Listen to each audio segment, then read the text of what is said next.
आज के लेक्चर में हम आप लोगों को अविच्छिन्न या सतत श्रेणी में, जिसको इंग्लिश में कंटिन्यूअस सीरीज कहते हैं, में प्रमाप विचलन की गणना बताएंगे। अविच्छिन्न या सतत श्रेणी में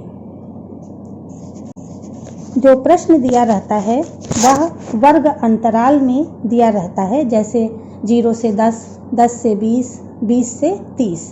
इस तरह से एक निश्चित वर्ग अंतराल पे प्रश्न दिया रहता है।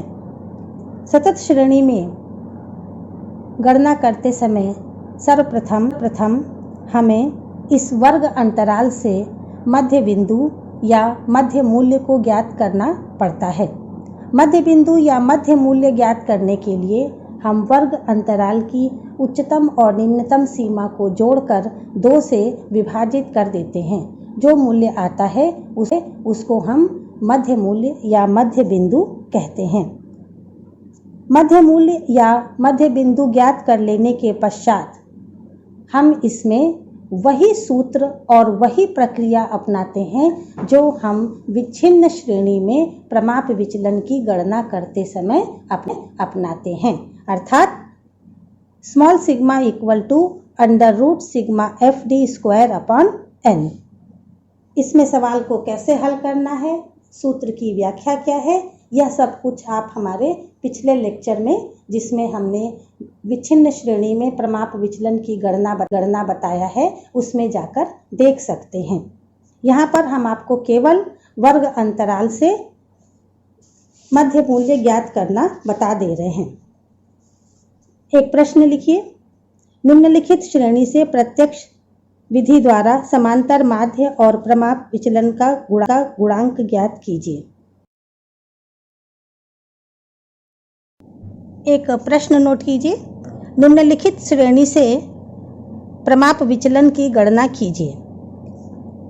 वर्ग अंतराल, इसको CI क्लास इंटरवल से डिनोट करते हैं, तो CI लिखिए। 0 से 10, 10 से 20, 20 से 30, 30 से 40, 40 से 50, 50 से 60, 60 से 70। फ्रीक्वेंसी लिखिए 10, 25, 50, 75, 85, 95, 100। 2 कॉलम हो गया आपका, एक क्लास इंटरवल का और दूसरा फ्रीक्वेंसी का। तीसरा आप कॉलम बनाइए मिड वैल्यू का, मध्य बिंदु का। यहाँ पर हमें मध्य बिंदु ज्ञात करना होगा। पहला वर्ग अंतराल आप देखिए क्या है, 0 से 10। इस वर्ग अंतराल की उच्चतम सीमा है 10 और निम्नतम सीमा है 0। तो 10 में 0 जोड़िए तो 10 होगा, बटे 2 बराबर 5। पहला मध्य मूल्य क्या होगा, 5। दूसरा वर्ग अंतराल देखिए, दूसरा वर्ग अंतराल है 10 से 20। इसकी न्यूनतम सीमा क्या है, 10, और उच्चतम सीमा क्या है, 20। तो 10 + 20 equal to 30 upon 2 equal to 15। दूसरा मध्य मूल्य क्या होगा, 15। इसी प्रकार तीसरा देखिए, तीसरा क्या है, 20 से 30। निम्नतम सीमा क्या है, 20, उच्चतम सीमा क्या है, 30। तो 20 धन 30 बराबर 50 बटे 2 बराबर 25।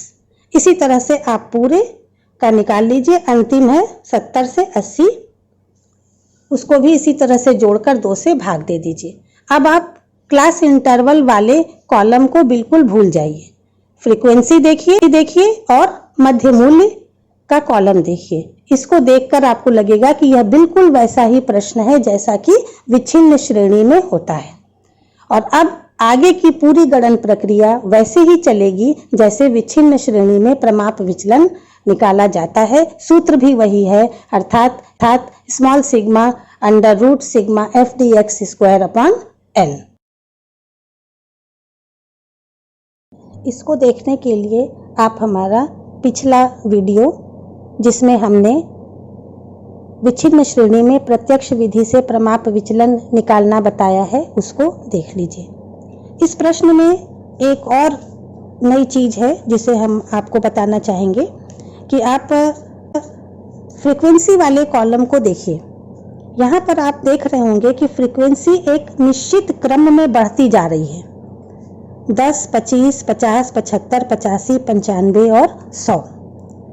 जब कभी भी फ्रीक्वेंसी एक निश्चित क्रम में लगातार बढ़ती जाए तो वो फ्रीक्वेंसी ना हो करके क्यूमुलेटिव फ्रीक्वेंसी होती है।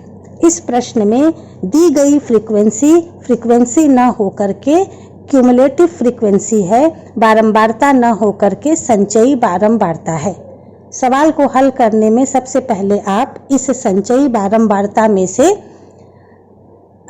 बारंबारता को ज्ञात करेंगे। इसके लिए पहले बारंबारता को 0 मानकर उसको घटा लेंगे तो 10 होगा। फिर 25 में से 10 गया 15, 50 में से 25 गया 25, 75 में से 50 गया 25, 85 में से 75 गया 10, 95 में से 85 गया 10, 100 में से 95 गया 5। ये आपकी फ्रीक्वेंसी होगी। यहाँ पर यह ध्यान देना आवश्यक है कि